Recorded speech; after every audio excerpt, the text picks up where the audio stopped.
Nós está em plena preparação.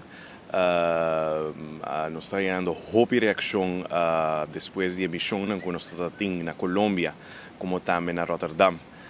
Nós está ganhando rápida reação para participar. Até que semana passada, nós está tendo 41 companhias internacionais que inscreveram no mês. E nós temos mais ou menos 20 para 30 companhias que indicaram interesse e que lo guardo registrar durante a semana que também aqui. Então, se acaba nos pobisa com luna para a conferência, a expectativa não está muito alta. Nós começamos o processo de matchmaking, então com um time que está guardo assistir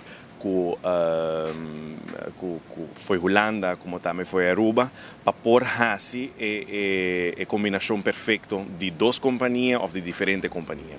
E agora aqui, nós estamos preparando também para o pre-event, que o guardo organizando na Aruba, onde nós queremos estender com invitação para a companhia arubiana, companhia local, para também por participar da conferência. Obviamente, o terceiro pilar econômico aqui não tem fundamento se nos companhias mediano, chiquito e também companhias grande de Aruba não está participar ativamente da cooperação aqui e da relação de trabalho aqui.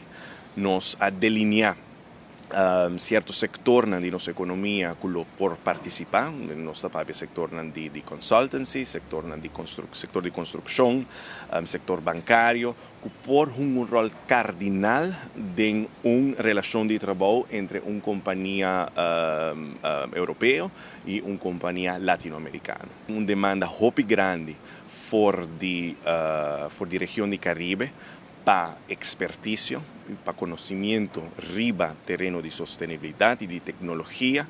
E me quero que Aruba trobe hub não somente para Latinoamérica, mas também para Caribe, onde a companhia latino-americana ou companhia europeia pode estabelecer no mês e assim prestar serviço para a isla do Caribe.